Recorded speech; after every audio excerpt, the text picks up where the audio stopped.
Next Parthiban அப்படிங்கிற idea இருந்து, தம்பி நீ சொல்கிற விஷயம் நல்லா தான்பா இருக்குது, சந்தோஷமாக தான் இருக்குது. ஆனால் எங்கள் வாழ்க்கையில் ஒரு உதவியும் கிடையாது, ஒரு முன்னேற்றமும் கிடையாது. மீன ராசியில் பிறந்த எல்லாருமே ரொம்ப பாவப்பட்ட ஜென்மங்கப்பா அப்படின்னு சொல்கிறாரு. இல்லைங்க கண்டிப்பாக நான் அதை ஏற்றுக்க மாட்டேன். மீனராசியில் போகிறவங்க எல்லாரும் பாவப்பட்ட ஜென்மம்லாம் ஏற்றுக்கவே மாட்டேன். அப்படிலாம் இல்லை. மீனராசி அப்படிங்கிறது ரொம்ப ஒரு நல்ல ராசி. இப்போதைக்கு டைம் சரியில்லை, இப்போதைக்கு தான் பாவப்பட்ட ஜென்மங்கள். எப்போயுமே அப்படிலாம் இல்லைங்க. இப்போ உங்கள் ராசிக்குள்ளே இருக்காரு, அடுத்த 2 வருஷத்துக்கு அப்புறம் 2ஆம் வீட்டில் போய் அந்த குடும்பஸ்தானத்துக்கு போவார், அந்த பாத சனியாக வருவார்.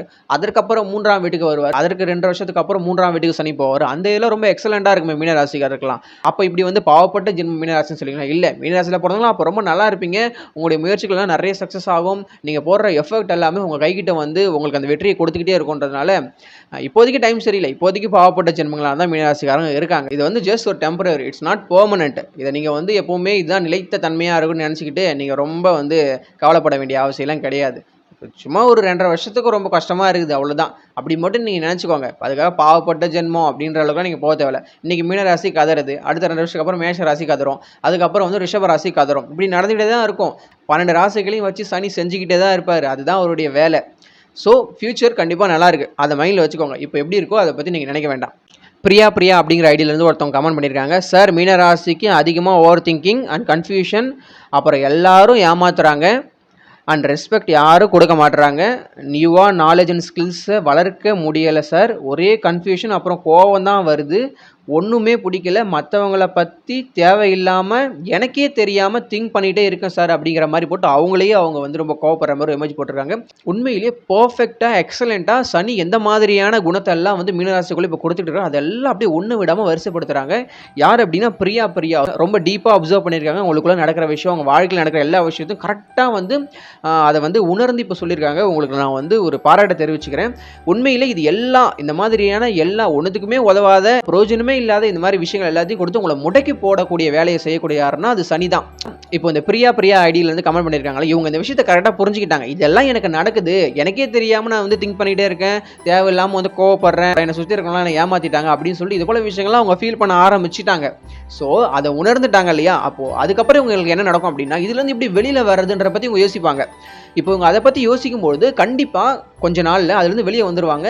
சனியை நம்ம ஈஸியாக ஓவர் கம் பண்ணி வெளியே வந்துடலாம். இவங்க யோசிக்கிற மாதிரி எல்லாருமே யோசிக்கணும் அப்படின்னு சொல்லி தான் நான் ஆசைப்படுறேன். உங்களுக்கு என்ன நடந்துகிட்டு இருக்குது அப்படிங்கிற விஷயத்த முதல்ல கொஞ்சம் அமைதியாக உட்காந்து அப்சர்வ் பண்ணுங்கள். ஆனால் நிறைய பேருக்கு அதை அமைதியாக உட்காந்து அப்சர்வ் பண்ணுறதுக்கு நேரம் இருக்காரு. அதை விட பல பிரச்சனையை ஏற்படுத்திட்டு தான் இருக்காரு. என்ன சொல்கிறதுன்றது எனக்கு ஒன்றும் புரியல. பட் இவங்க சொல்கிற விஷயம் ரொம்ப எக்ஸ்ட்ராடினரியான விஷயம். இவங்களுக்கு நடக்க போகிற விஷயத்தை எல்லாத்தையும் அப்சர்வ் பண்ணிட்டாங்க. அடுத்தது இவங்க என்ன யோசிப்பாங்கன்னா, இதுலேருந்து நம்ம எப்படி தப்பிச்சு வர்றதுன்ற பற்றி யோசிப்பாங்க. அது நடக்கும், இவங்க வாழ்க்கையும் நல்லாயிருக்கும்.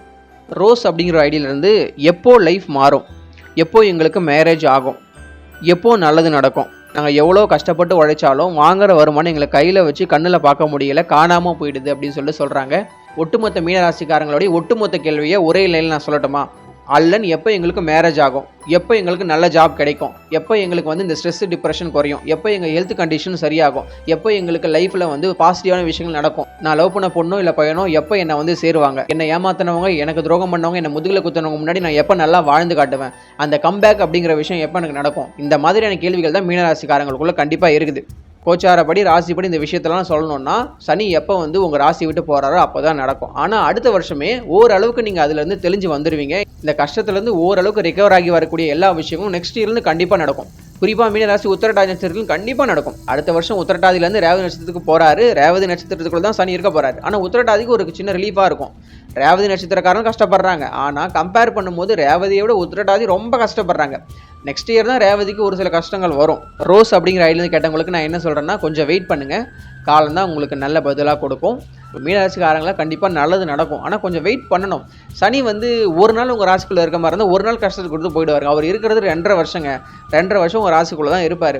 நம்ம உடனே நல்லது நடந்துடும், உடனே எனக்கு வாழ்க்கை மாறணும், உடனே எனக்கு கூரை வச்சுட்டு போட்டோம்லாம் நம்ம நினைக்கக்கூடாதுங்க. கொஞ்சம் கொஞ்சமாக தான் டெவலப் ஆகும். நம்ம எப்படி நினைக்கிறோம் அப்படின்னா, இந்த சூரிய வம்சம் படத்தில் வர சரத்குமார் தேவயானது மாதிரி ஒரே பாட்டில் என் வாழ்க்கை மாறிடும், 2026 வந்தவொடனே எனக்கு தலைகீழ எல்லாமே புரட்டி போட்டோம்னு நினைக்க கூடாதுங்க. ரியாலிட்டியில் அப்படிலாம் நடக்கவே நடக்காது. ரொம்ப ஸ்லோவாக தான் அப்படியே நடந்து வந்துட்டு இருக்கும். ஏன்னா நீங்கள் வாழ போகிறது அப்படிங்கிறது ஒரு நாள் 2 நாள் இல்லை, ஒரு 40 வருஷமோ இல்லை ஒரு 50 வருஷமோ உங்களுடைய அந்த ஆயுளுக்கு எப்போ நீங்கள் வாழ போகிறீங்கனால இவ்வளோ வருஷம் நீங்கள் வாழ போகிறீங்க அப்படின்றனால உங்களுக்கு நடக்கக்கூடிய நல்லதும் கெட்டதுமே கொஞ்சம் கொஞ்சமாக வந்து தான் அது ரீச் ஆகும். ஒரே நாளில் சடம் நடந்துடாது. ஒரே நாள் ஒரு விஷயம் நடக்குதுன்னா அது நடக்கிறதுக்கு கிட்டத்தட்ட ஒரு பல வருஷமாக அது ஒரு பிளானிங்கில் இருந்திருக்கும். இப்படி எல்லாம் வந்து எல்லாம் சேர்ந்து எல்லா கால நேரம் சூழல் எல்லாம் சேர்ந்து தான் ஒரு விஷயத்தை கொடுக்கும். ஸோ கொஞ்சம் பொறுங்க. கஷ்டமான காலகட்டத்தை நம்ம கடந்து வரணும். அதனால கொஞ்சம் பொறுங்க. கஷ்டம், துன்பம், இழப்பு இருக்கிறது உண்மை. இது எல்லாத்தையும் நீங்கள் ஜெயிச்சுட்டு வெற்றிகரமாக மேலே வருவீங்க அப்படிங்கிறது உண்மை. ஒரு லேடி ஒருத்தவங்க வந்து வீடியோ கூட கமெண்ட் பண்ணியிருந்தாங்க. என்ன பண்ணியிருந்தாங்க அப்படின்னா, அப்பாடா இவர் வேற ராசிக்கு குறி சொல்ல ஆரம்பிச்சிட்டாரு, மீன ராசிக்கு ஜென்ம சனி விட்டு போன மாதிரி இருக்குது அப்படிங்கிற மாதிரி இந்த வஞ்ச புகழ்ச்சி அணியில் வந்து விமர்சித்து கமெண்ட் பண்ணியிருந்தாங்க. இந்த வஞ்ச புகழ்ச்சி அணி, எடுத்துக்காட்டு ஓமை அணி, பிரிது மொழிதல் அணி, இல் பொருள் ஓமை அணி எல்லா அணியும் படிச்சுட்டு தான் நாங்கள் வந்திருக்கோம். சேனல் ஆரம்பிச்சிலேருந்து இப்போ வரைக்கும் நான் சொல்கிற விஷயம் என்னென்னா, நான் ஜோசியர் கிடையாது, நான் வந்து ஜோதிட நல்லன். அதே மாதிரி நான் குறி சொல்கிற பர்சனும் கிடையாது. மக்களுக்கு நம்பிக்கை கொடுக்கக்கூடிய ஒரு பர்சன். என் மேலே உங்களுக்கு என்ன பொறாமை, பர்சனலாக என்ன வன்மம் அப்படிங்கிறது எனக்கு தெரியல. நீங்கள் யாருன்ற விஷயமும் எனக்கு தெரியல. இந்த மாதிரி வஞ்ச புகழ்ச்சி அணி யூஸ் பண்ணி விமர்சிக்கக்கூடிய வெறும் தற்குறி பேற்றணியாக நீங்கள் இருக்கக்கூடாது அப்படின்னு சொல்லிட்டு நான் உங்களுக்கு வந்து ஜோதிட நல்லன் சேனல் சார்பாக சொல்லிக்கிறேன். ஓகே, நம்ம ஓரளவுக்கு எல்லா கமெண்ட்டையும் படிச்சிட்டோம். என் வாய்ஸ் வந்து ரொம்பவே மாறி போச்சுங்க. முன்னாடி பேசின வாய்ஸுக்கும் இப்போ பேசுகிற வாய்ஸுக்கும் ரொம்பவே டிஃப்ரெண்ட் ஆகிடுச்சு. கொஞ்சம் பெயினாகவும் இருக்குது. கண்டிப்பாக ஃப்யூச்சரில் சப்ஸ்கிரைபர் டைமுக்கு இன்னும் நிறைய சப்ஸ்கிரைபர் போட்ட கமெண்டெல்லாம் நம்ம எடுத்து பேசுவோம். சப்ஸ்கிரைபர் டைம் அப்படிங்கிறது எப்பவுமே இருக்கக்கூடிய ஒரு விஷயமாகவே இருக்கும் நம்முடைய சேனலில். தொடர்ந்து ஜோதிட நல்லன் சேனலோடு விரல் கோர்த்து விழித்தருங்க அப்படி சொல்லிட்டு நான் கேட்டுக்கிறேன். மறுபடியும் நான் சொல்கிறேன், கமிங் 2026 2 ராசிகளுக்கு இடையே தான் போட்டியே.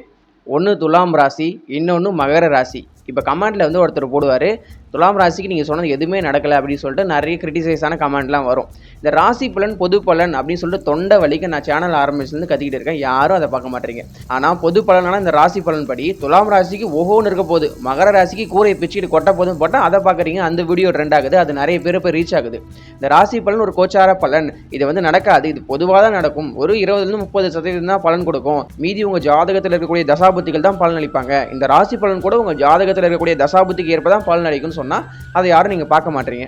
யாரை குறை சொல்றது? ராசி பலன் நடக்காதுன்னு தெரிஞ்சும் மக்கள் பார்க்குறாங்கன்றதுக்காக ராசி பலன் சொல்லிக்கிட்டு இருக்க ஜோசியரை குறை சொல்றதா?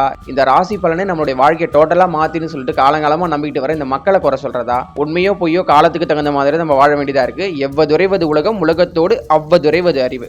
தேங்க்யூ.